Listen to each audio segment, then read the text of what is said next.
the longest bathroom break in history. Well, guess what? If you can do it for 45 minutes and get away with it, more than merrier. We'll be here for 45 minutes, though. I apologize for being late, man. I had to finish up something before jumping on, but that's okay, man. Oh, it's all good. It's all good. No, I like the studio. You're going to take us into the honey bucket. Is that what it is? Yes.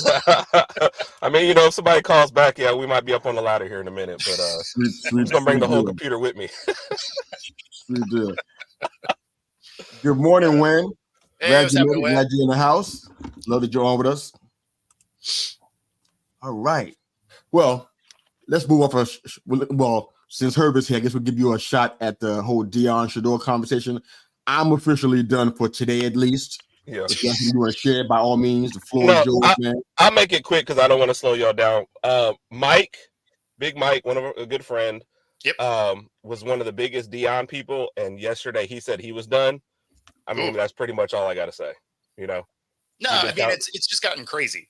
It is at this point. Yeah. I want to see football. I don't want to talk about this no more. No, I want to see.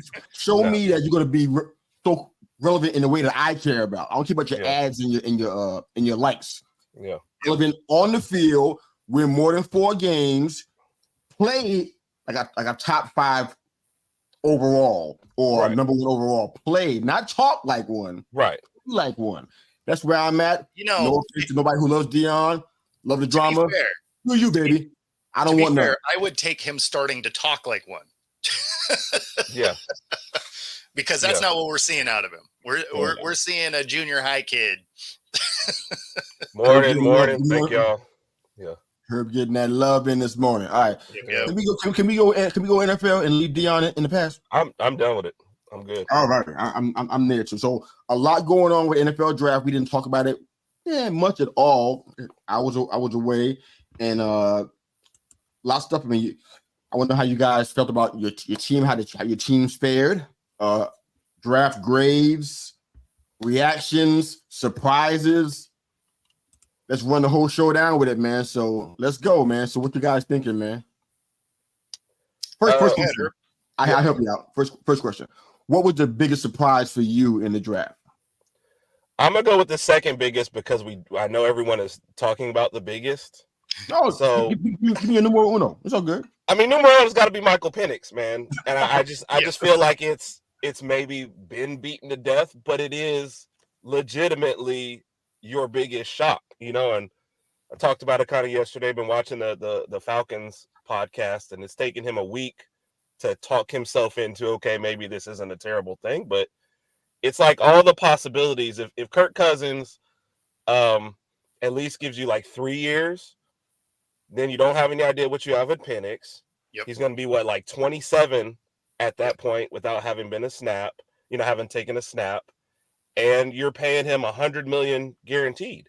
All right. If Kirk Cousins gets hurt and Penix has to step in earlier than you wanted, then you're still paying him $100 million.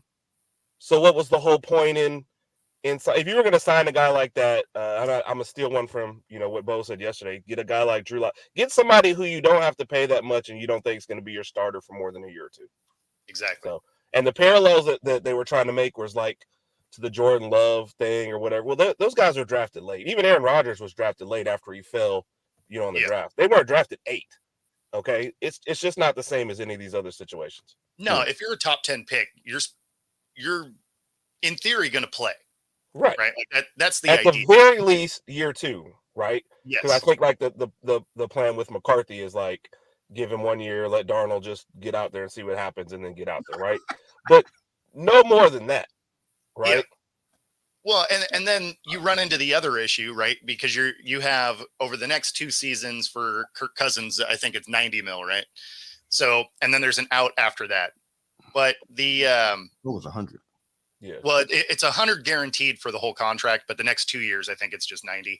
Okay. So if they were to cut, just 90, no big deal. But if they were to cut him, they'd have to pay him the $10 million, right? Obviously, because it's guaranteed. Gotcha. But they can get out of his contract. So he got a Danny Jones contract, basically. Yeah, that's what it sounds like. But so the next problem that you run into is if you say Kirk Cousins isn't ready to go, right? Because of when he tore his Achilles, maybe he's not ready to go week 1, or, maybe he's not ready till week 5 or 6 or something. Well, if Penix comes in and is balling out, you can't pull him back out. Right. Right. So now all of a sudden you're going to pay $100 million to a guy that isn't going to play. Right. That's going to be weird. Yeah. Remember when we were talking about where would Garoppolo go, and he was suspended for 2 games, and we're like, if you get a rookie, you can't. It's like the same situation except with way more money on the line. You can't put him out there and bring him back. And way better production, let's be honest. way better. It's weird. It's weird, man, because the knock, if anything, besides his injury history on Penix, with that he will need 1 or 2 years to get up to speed, whatever that meant.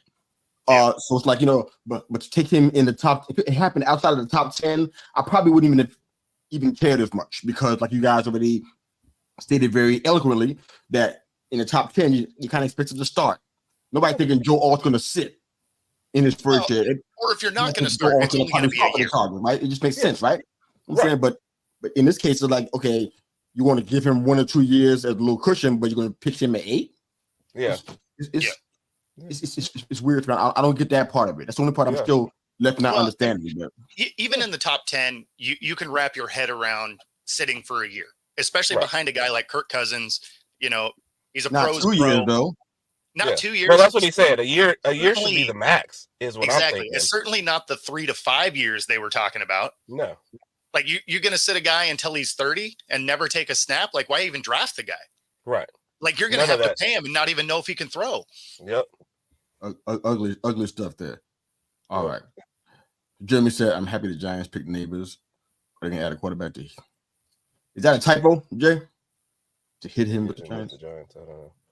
I did like the Neighbors pick, though. I thought that was a smart choice at that point. Sure. You'll figure out the quarterback, but don't, if you're not happy with the guys, if you didn't get one of the big 3 and you're not happy necessarily with the guys afterward, go for a premium at that position. So I agreed with it. Yeah, so, I guess my question to you guys then is, does Drew Lock steal the job? Because I think he could. I don't see any reason why he can't. Right. It's not the same thing as the Atlanta situation, but DJ's coming off an injury, and he sounds like he's doing great, but we know when we know, right? So and he looked pretty shell-shocked in the interview. I mean, for me, I don't know. It's really hard to compare Drew Lock and Daniel Jones. It's hard for me. Sure. I don't feel like I got a full handle on Drew Lock. Just overall, I've seen him a little bit in Seattle, a lot more in Denver, but there was a lot of factors that caused the result that we got. Right. It wasn't just his abilities. So it's kind of hard to compare the two, but I mean, I kind of feel like Locke can have that. He can get that locker room. Yeah. I feel like it's not hard, because if you are shell shocked like people are saying DJ is, and you don't have that captaincy anymore, you don't have that swagger. You know what I'm saying? And Drew Lock likes to dance. Apparently, from all the videos I've been seeing, he likes to dance. He got some swag. He gets that young group and gets them galvanized and rally behind him. It can be over before it even starts. So yeah, definitely possible. Definitely possible. And he's not bad at football. I don't know what people think about him because he's getting moved around so much, but he's not at journeyman status yet. He could still play some football. So under the right circumstances, I think he'd be fine. Yeah. I mean, yeah. The thing with Locke is he actually plays pretty well. He just happened to land in places that it wasn't going to work, right? Like that Broncos team wasn't great. And then he gets forced out of the room by, Russell Wilson, right? So then he comes to Seattle, and Geno is, given that starting role, and then he sets the Seahawks single season passing record. It's like, okay, well, you're not taking that job from him. Like that's not a real thing. Yeah. So, I mean, it's just one of those, he hasn't landed in a spot where he could realistically take that starting job. Now, can he do it? I don't even know. Honestly, I didn't think Geno was going to be able to do it. So, I mean, is it possible? For sure. Yeah. But I think this is a scenario where if he's given a real opportunity, he could take the job, because Drew Lock is relatively accurate. The one thing he does make bad decisions from time to time. So not to say that DJ doesn't. So I mean, yeah. I think that's one of the very few times that there could be a real quarterback, not controversy, but competition for sure. Yeah. Right. And am I right, real quick? Am I right? You guys said you can get off of DJ's contract after this year coming up. After this year, yeah. Right. Yeah. See, so I think the timetable for the Giants, $6 million. You're kind of in like a little mini rebuild. You're starting to make a little bit better personnel decisions. It almost doesn't matter what happens. If Drew Lock plays well and you play, well this season, that's great. If he's bad and DJ, you're about to get off him anyway. Now you've got a high pick next year, and you can take Shedeur and see how that turns out. Yep. I don't. Yeah, like the comments say, you're going to drive here or fly here and check on me. I'm telling you that. Yeah, not Shedeur, but if that happens, I'm gonna need some help. I don't care how good he plays. I don't want him here. His daddy comes with him and all the other drama. I don't want none of that. We don't need that stuff in our life.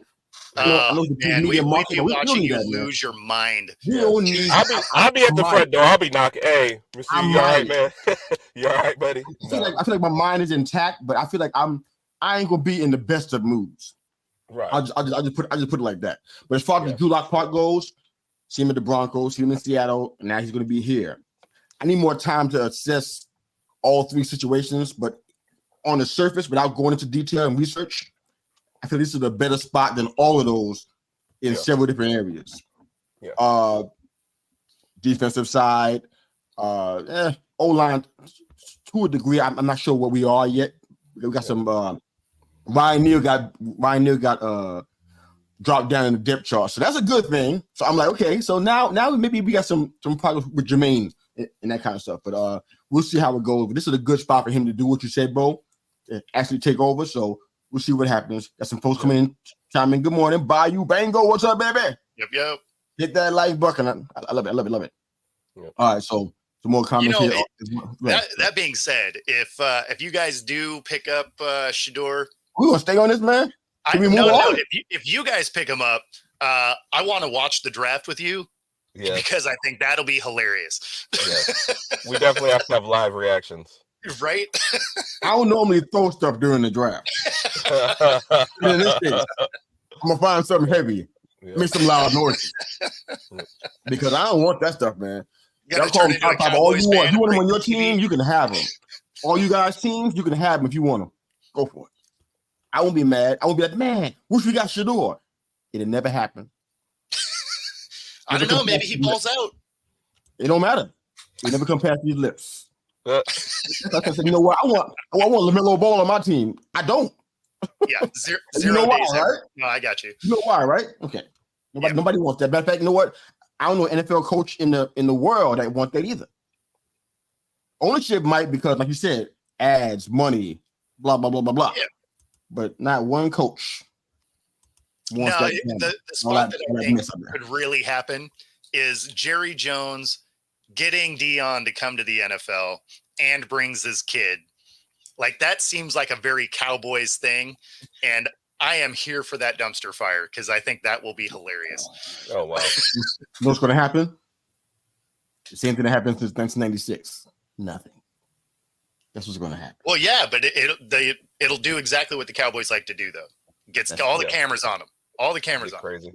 And again, I would be here for the dumpster fire. I bring the popcorn and a beer, and we'll just sit around and watch that organization burn. Mom is talking about influence when it comes to Deion Sanders and Shedeur. Many times it's more about who you know more than what you know. Yeah. That's right. And not something you're going to talk about yet, but I mean, look at the Bronny situation. We would absolutely not be talking about this if it weren't for LeBron James. No, it's funny because I made that parallel before you got on because I was like, oh yeah, like, no, because he's 100% going to get drafted and shouldn't. Yeah. Right. Like what we've seen is he probably needs to go to the G League and continue to grow his game. Exactly. But gotta be smart, but but LeBron has enough influence that Bronny's going to get in and he's going to be in the league for like 2 years. And then as soon as LeBron is out, that's it. It's a wrap. Yeah. Yep. Unless his game really elevates. Yeah. Okay. Agreed. And I saw something last night about LeBron. I really don't want to get into that at all, but I had to mention it. About, I guess, him going into free agency. Almost as leverage to get somebody to pick up his son so they can play together and fulfill this dream they have. That's the whole thing. I'm like, but God, and that my question was like, who's going to waste?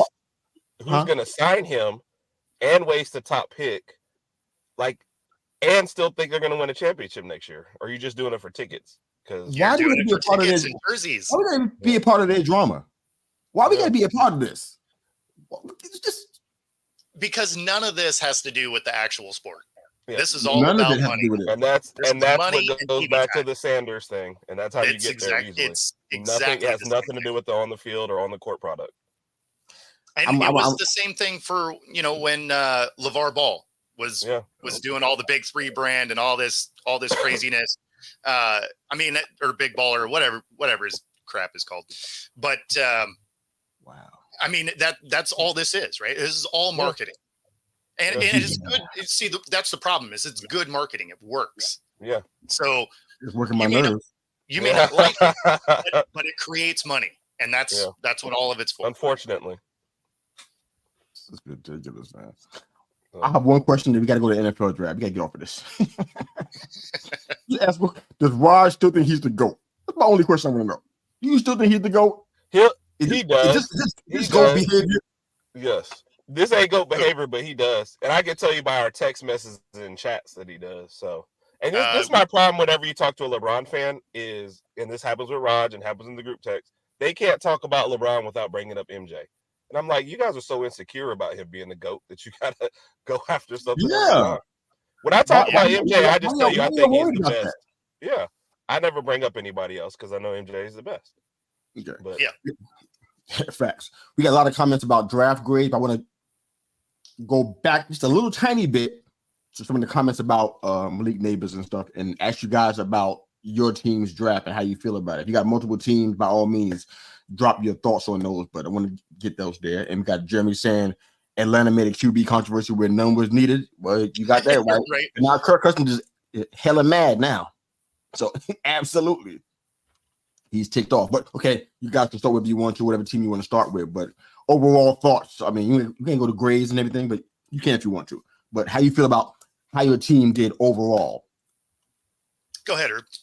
Well, I'll start with because I like those teams. I like this comment here, so I had to say this with the Bills because you've been talking about their championship window closing. You handed Kansas City, who is one of your key rivals, the wide receiver they wanted. Then you traded back like Keon Coleman. I know is becoming like a great media personality. He better be like a great number one or something. Now, and to their credit, I guess they like their tight end and they like Shakir. I guess he led them in receiving after week 5 or right about when Diggs fell off, I guess is when he took off. But I don't see how you like there'd be certain teams I would never trade with, And if I'm the Bills, and I was even listening to some Bills guys, and they're like, if it weren't for Patrick Mahomes, we'd have at least 1 or 2 Super Bowls with Josh Allen right now. That's how they honestly feel. That's how they honestly feel. So if you feel that way, you don't hand those people more ammunition coming off back-to-backs. Excellent point, brother. Right? Yeah. Excellent. I hated when I was watching it and saw it happen. I was like, are they joking? Like, I don't get it. So. Yeah, do you believe what's coming out of your mouth? Yeah. I thought on the screen, ESPN type of like, no way. They're trading to the Chiefs. No way they're doing that. I don't care who you want. There's no way they're doing that for the Chiefs. Our team has beat them how many times now? 4 out of 5 times or 3 out of 4 times? Yep. I'd put them on hold and just never come back if they called. I can hang up. Is it who? No, I'm not going to hang up. I want to waste their time. So I'm like, hold on 1 second. Right. Hold. Just. Oh, my goodness. Bro. Put some Rick Astley on there. Yeah, just so they don't call anyone else. They be like, "Hey, I've been on for an hour and a half." Draft grades though, but I want to comment on that last part about the window. I feel like the window was closing real fast the past couple of years. You know why? Because you can't be that inconsistent on both sides of the ball, up and down, and win a Super Bowl. I don't know anybody that's done it. You got to be consistent in something, and they haven't been consistent on either side, offensive, defensive, neither one. They were consistently inconsistent.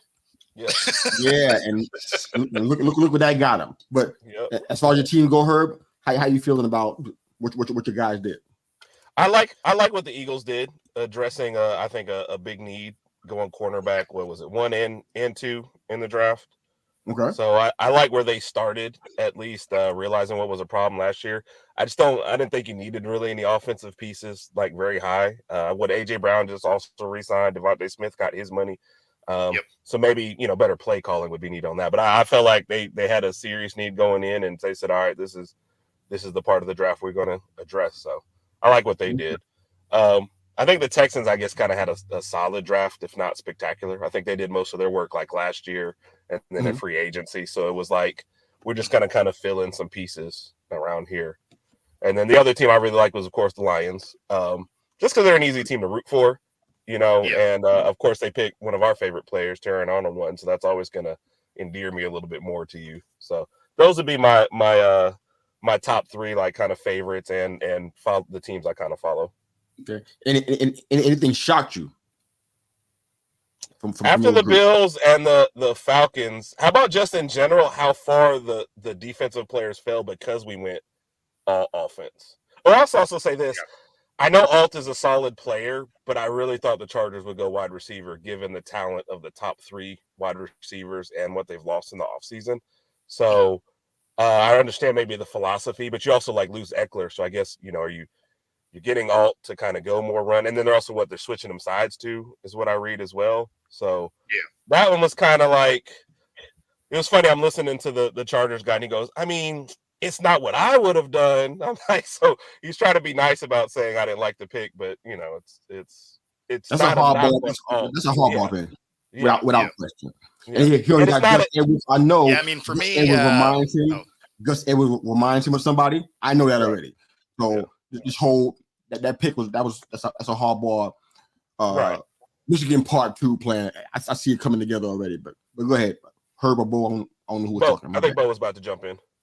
Yeah, so I mean, for me, it was the Seahawks. I give them a B plus. They definitely went. They went for need, right? And going into the draft, the things I knew we needed more than anything else was defensive line help and interior offensive line. And so our first pick goes to the best defensive tackle, defensive tackle in the draft, right? In Byron Murphy, right? And then our next pick, we got the best, true guard in Chris Haynes. So I mean, those two things were huge needs for the Seahawks. So I liked those spots. Another one that I really liked was they picked up in the 6th round. 5th round, a Nima Pritchett, which is a cornerback out of Auburn. Get him. But so what I like about this pickup is obviously you get some depth at corner. He's not going to be a starting corner. We have those. But what I liked about what he brings is because of he was their kick returner, right? And with the new kick return rules, he'll be a huge asset on special teams. And then you still have him to be able to pop in if you're running, like a dime package or something like that. You have that depth at corner. So I like what he can bring. It was a nice late round pickup. So, you didn't invest a lot if he isn't that guy. But with the way that the new kickoff rule is, I think he can get a big, a big role in that way. And then they did go and get some depth at tight end, which they desperately needed also, since they traded away all their tight ends except Fant. So you walk in the tight end room and you're like, it's Noah Fant. And then you look around and you're like, oh, it's Noah Fant. I know AJ Brown from. Sorry. Go ahead. So I'll just say it's that Will Smith meme from Fresh Prince. 100% it is. Yeah. Yes. Sorry, Mr. You, my bad. I liked what they did because they also grabbed an offensive tackle with the last pick. They grabbed a guard out of Utah, which should be good. So, I mean, they really started to address the things that they needed. They added a linebacker also with their third pick. So, I mean, I like what Seattle did. You know, a lot of people were thinking they'd get a quarterback. I thought that was kind of a low percentage pick, but if Penix was to fall to him, they would have grabbed him. Because they did make some phone calls about potentially moving up inside the top 10 to go get him. So, but you would have had to give up so much to do it. So, but as soon as he was off the board, they went for need, and really they plugged a lot of, or at least patched some holes. I wouldn't say they plugged them yet, but you know, we'll see how they play together. Now, I've seen AJ Barnett at Michigan, obviously, but how do you have you seen any of his work? Are you confident about him being behind Fant? Yeah, as a tight end too, that works. Yeah, no, I mean he's good at what he does. I think the thing that is really good about him is he is a blocking tight end. Like he has good hands, but he will block. And the way that Seattle routinely plays football, they need a tight end that blocks. He does that. He can catch passes as well. Yeah, no, exactly. Yeah, mom was on point with this. Seems like sports have more drama than old school daytime soaps. There's no doubt. full confession. It's a funny story. And I can laugh about it now because I'm healed. I used to watch all of these soaps coming up. And what I mean, the ones that you forgot about were on. I was watching all that stuff. I had it bad. So daytime drama for me is like I don't watch no daytime drama at all. Nothing like that. So all this stuff that be going on. Yep. I'm running as fast as I can because that's why that's my old addiction. So I got to. Oh, that's funny. Get rid of that stuff. But as far as what our team did, I followed the Giants and the Chargers. You guys know that already. I thought the all pick was funny for the Chargers, but because I know who's running this whole show, it's not really a big surprise to me. I know what he's trying to build out there. Right. Getting Gus Edwards, I really wanted him real bad. I love Gus the Bus, but he's in a good place. He's going to get run. He'll probably be more durable than Eckler, even though I think Eckler was flashier in some ways. But they got a good situation going on out there with Neighbors. Like her, I think Herb stated that it was the pick you had to make it, especially if you didn't like a quarterback and all. I agreed with that one. Yeah, I heard it all was at the top of the chart, which is like surprising a little bit because I thought he was the left tackle, but they got him listed as right tackle. So now it makes sense that he'd be at the top of the chart, which I didn't think before. I was saying LT for him every time I looked for the entire several weeks leading up to the draft. It was never a right tackle on it. And that's I can find. It was always left tackle. So I'm like, we ain't gonna pick him. We already got one. But now I see him I'm like, wow. So I think he's gonna be our choice if he was available. So Neighbors was smart. I think I guess theoretically giving DJ something he never had before, besides protection, is a number one wide receiver. right. So this is it. I mean, he checks all the boxes. Unlimited upside, in my opinion. Game breaking ability. I mean, you can give him a little bit, he can make a lot out of it. Can't say much about that. And what it also helps us do, it gets all the other guys that were like, a little higher than they should be in the depth chart. Now they're in that position now, where you belong. So this helps out in a lot of different ways, push you right where they need to be at. Love the Tyler Nubin pick. Everybody love. I mean, people kind of split on McKinney. You go on Giants Twitter. Some people love him. Some people are like, we good. Nubin checks all the boxes there too. I'm loving the Theo Johnson pick. I ain't gonna go through the whole draft, but I love the Theo Johnson pick. I mean, he's one of those tight ends that he's got a tight end that I like. Not like Mark Bavard, but a little bit reminds me of that, a little flashes of that. He blocks, catches passes, contested catches. He just dominates on that in that regard. He's tall. He got speed. I mean, no matter what Darren Waller decides to do, we got a really, really good guy as a replacement or understudy until he decides to make a decision there. So I'm happy with the draft. I'm not going to give us an A because I'm not sure about what the cornerback's going to do there. Phillips, I mean, he's explosive and he's a great defender, but he takes good angles. But I think the lack of interceptions is what I'm wondering about.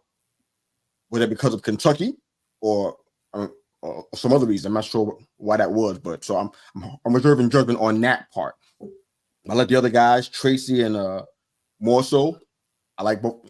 I think it was a good draft. I'm giving them a B+ for it too.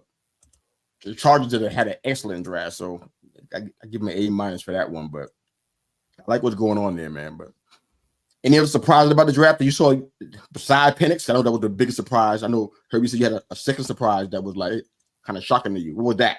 The Bills was my Second number one? 2. Yeah, All right. with the way they're trading. And then I guess number 3, like I said, just the overall. I think you had a lot of defenders, maybe going in round 2 that you thought would go in round 1, but they just decided to ignore defense for the longest time. So like for us, specifically Alabama, Kool-Aid was our number 1 corner for most of the year, kind of slid into the number 2 role. And then he goes in the second round, to the Saints. And it's like, the people, did something happen to him? I said, no, they just didn't pick off, they didn't pick a defensive player forever. So yeah, that kind of happened. And I think the Penix going where he went kind of had a trickle down effect. The Broncos definitely end up with Knicks, but I think the Raiders, because you had mentioned them before, had an outside, they were probably one that was considering that. And then all of a sudden he goes at 8 and you're like, and then Minnesota moves up for McCarthy. You're like, well, we're not trading up to get Bo Nix. So, it's like if he falls to us, you're going to take him, but you're not giving up draft capital. You know what I mean? So I think there was just a lot of 2 different things there, doing offense, and then the quarterbacks just had a big trickle down effect on how the rest of the draft went. I mean, so on the quarterback front, the one that was a little bit of a surprise was the Vikings giving up what they did to move up 1 spot to get JJ. That was shocking to me too. That didn't make a lot of sense. Like, they got 2 good picks, right? But they gave up a ton of picks to make those picks happen. And in both situations, they didn't need to move to get the guy they wanted. So, absolutely. I mean, it didn't make any sense. And then, of course, when you look at the Broncos, they get Bo Nix, and he's a good quarterback. I just don't know that he's going to be ready. He's one of those guys that I thought needed to sit a year, right? Right. And so now you have a quarterback room of Stidham, Wilson, and Nix. Yeah. None of them seem like they're ready to play. Yeah. And another great news, the first thing announced was, we're not picking up the option for Wilson. I was like, we knew that. Like, I don't know how that's news. Yeah. No, that was never going to be a thing. If your last name is Wilson, you're not getting extended. We don't want. By the way, that was the funniest thing about the thing. I saw Broncos not picking up Wilson's extension. I was like, didn't they trade him? I had to actually go click on this article just to figure out. I was like, oh, totally forgot Zach Wilson had already gotten there. So, yeah. Yeah. Well, and I think that's more or less what's going to happen to Zach Wilson, is you're mostly just going to forget he's there. Right. Before we do that, Sean Payton likes Stidham. Yeah. What's that? But everybody likes Stidham until they don't. Yeah. I'm with you. So on this one right here, the big 3 he wasn't going to get drafted in front of, right? So then you got Brian Thomas, Xavier Worthy, then Pearsall. So are you saying that he's better than Thomas, which I don't agree with? I think a lot of people really consider him great talent and, wide receiver 4. So you're really just arguing Pearsall versus Worthy, because those are the only people who picked ahead of him. So honestly, I don't know. I don't know if Pearsall is better than Worthy. I don't know. Yeah. And then Worthy got more, touch for his speed. But and I wish I should have taken more notes, because there was a guy who was a draft evaluator that was actually like ripping his game apart. And I was like, for only person I've really kind of heard talk about it. They're like, outside of the speed, this is missing, doesn't do great. You know what I mean? So maybe if that's what you're talking about. But I wouldn't have put Pearsall above the top 3, and I wouldn't have put him against Brian. And I'm, obviously I'm gonna be more biased towards like, Thomas, because he played at LSU. I've seen him more in person, but I wouldn't have put him up against those. But I mean, he's a 6 wide receiver off the board. So I think it says more about what is San Francisco going to do with Debo and Ayuk. Like, can we get a resolution to that? I wish we had time to get into that. Yeah, have some questions about that one. But you know what? Let's try to do that. Let me make this quick point about the Patriots real quick, and then we can jump into that question. We got time for it. Yeah. The Drake May pick. I mean, I'm not really sure about that one. I'm not sure if they even show up because you got Joe Milton later on in the draft. So it's like, okay, you got Joe Milton because you want what to happen. I asked you about Joe Milton, I think about a week ago, 2 weeks ago before I went on vacation. And you guys weren't high on Joe Milton at all. And No. your reasons for it were valid. Here they go, picking a quarterback super high in the draft. And then you get Joe Milton at the back, like they only have needs, like you got other needs. So it's a surprise to me. I don't understand what they're doing. We'll see it all play out, but for me, I'm like, I don't get that move. Right. If Drake May's it, then he's it. Fill other spots. Don't get somebody behind him who theoretically has no chance to do anything back there. So I don't really get that part, but other than that, we can move along. But I don't know.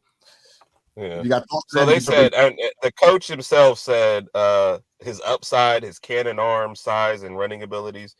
Which no, the running abilities weren't. The only team I saw him really scramble against was Alabama. So no, I don't think that's it. The cannon arm is great, but I mean that's what they said about Jamarcus Russell, and it was like none of the other stuff, no touch on anything else.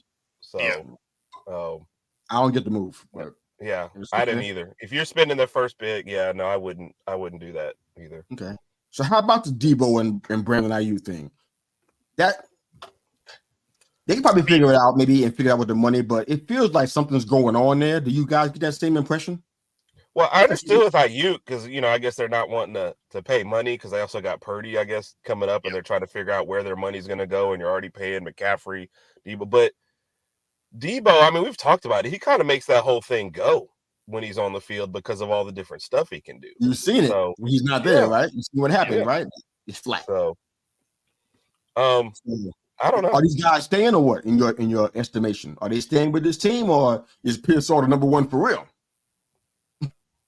I mean, it looks like they're staying as it sits, but it's going to work itself out at the end of this year because they got a lot of people to pay. Like this is that season where if the Niners are going to get over the hump and actually get a ring, this is that year because the cap is going to start to dismantle this thing at the end of this season. Yep. Even San Francisco guys say the same thing, so they're all on the same page with Debo. Like they're like, here, it's about to come up. Yeah, I mean, they just have too many contracts that are going to come up at the same time. Like you're not going to be able to finesse your way through it. You're going to lose players. I think why they were entertaining the move Ayuk is you can get some draft capital in return as opposed to just losing the guy for nothing. So if they could have got one of the big three, I think they would have gone for it for sure. Absolutely. Surprised they couldn't get anything for him or Debo. That's I mean, Debo he does take some time off every year. Right. But I think Ayuk, they probably wanted too much for him. Right. And if you're going to be able to draft one of the top 3 wide receivers, I'd rather just draft one of those guys and have them play on a rookie contract than get Ayuk and have to play him. So, and that's a fair point. Like I said, I was more partial to him because I saw him more and I saw what he did against us. So I'm definitely a biased person as far as that goes. I just didn't know that Pearsall. I was using him more as a comparison because they said Pearsall should have been higher, and I was like, which one? I don't know what that means. Like somebody who they think was talented, and I didn't think Malik Willis would go that high. So I don't know. Yeah. Well, and to answer, Jeremy here, Xavier has great speed, and he does. He is an absolute burner. Jeremy, you know what? You're something else, man. You ain't right. You ain't right about it. But I think Stevie Wonder could hit a couple guys with a mortar. Yeah, right. That's what I was thinking. But yeah, no, it's. I think better than we can. I would trust Stevie Wonder with a mortar more than I would trust Joe Milton with a 5-yard out. Oh my goodness, that's fair. That's fair. Man. But so the problem with Xavier is, I mean, he's incredibly fast, right? The problem is he doesn't have the best hands ever. Right. And no, that would have put it to him. Yeah. So he is. Remember the guy from The Replacements, right? Yes. Orlando Brown. There we go. Yes, I forget what his character's name was, but right. But yeah, like he's that guy, like incredibly fast, Where they has had to pitch terrible stick 'em hands. or Like he whatever. needs the stick 'em. Yeah. Yeah. So, I mean, Oh, hopefully brother. that's something he can work through and get Right. some softer hands so he makes more catches. But I mean, if him and Mahomes can get on the same page, that's a dangerous combo. Yep. Yeah, But fair if he's enough. out there dropping passes, it'll just be like last year or the year before. Yeah, it'll just be Kadarius Toney Part 2, a faster version. Yes. Yeah. There's a couple of things we'll have to pencil in for Monday with Roger Goodell, and then that poll question that we had. We don't have time for it now, so we're gonna have to hold that one off. But I want to get back to that question that or that comment that I think Jeremy made. I want to get you to speak to that, Herb, real quick about Neil. Like I said, I'm glad that he got bumped back. I think that's where he needs to be. I wish he was at guard.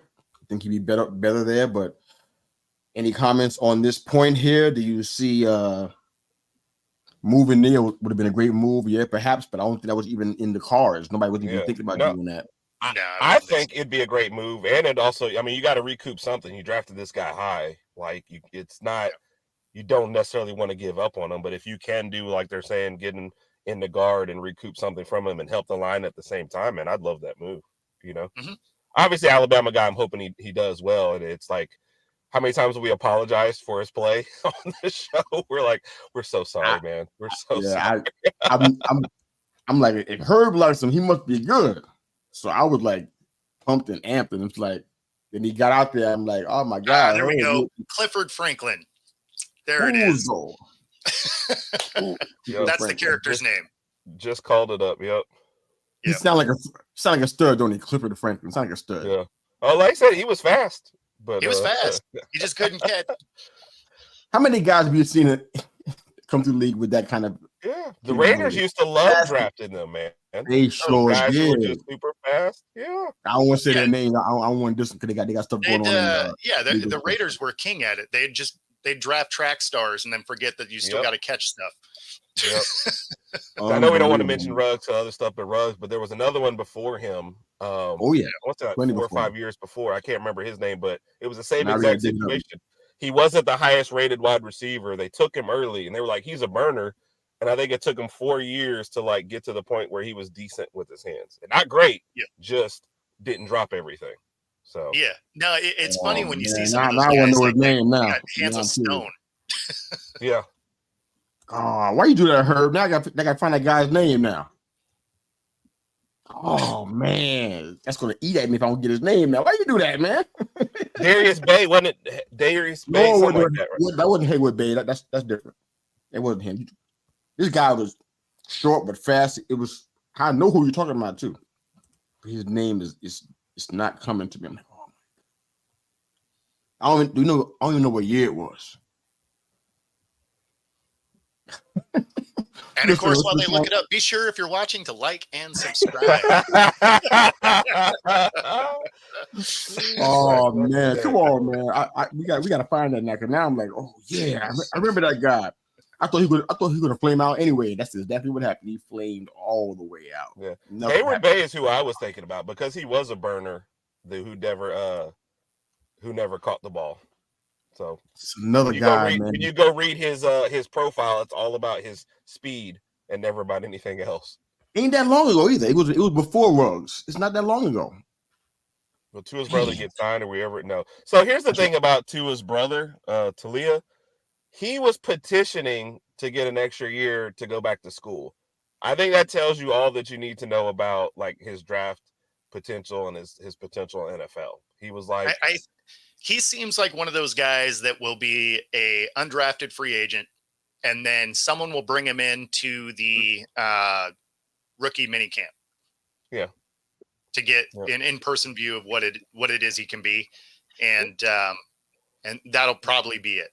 Yeah. If I was playing against a mobile quarterback, I could bring him in on the scout team and he could probably replicate that for me in practice. Exactly. But there was just never, and that's, I hate I mean, obviously he came to Alabama free, went to Maryland. We always rooted for him, but you got to be realistic about your next level, and there was just never any great consistency from him. And then, like I said, he wanted to go back to school for a year. So, well, It's time for us to shut it down, guys. But this has been big fun. Thanks, Herb, for taking the time to jump in with us, man. I know you're busy out there. Raj, I don't know where you are, brother. Hope all is well. We miss you, man. Yeah. Just hope And to I see you apologize, guys, for being late. But I'll be good, man. No, you're good, man. You're a blessing, brother. We appreciate you, man. So guys, for you guys who have not don't know what's going on, it's not our normal time. This Monday, 9 a.m., the boys are back in town at our regular scheduled time. All right, so please Or join on us. the West Coast, 6 a.m. You wake up Well, early. yeah, if you're early as Bo is, 6 a.m. PST. Good luck with that. So wherever you are and however you're hearing, they call me Mr. You, the podcast. Thanks again for making us a part of your day, in your week, with your weekly mirror check, baby. Have a great day. Say goodbye to everybody.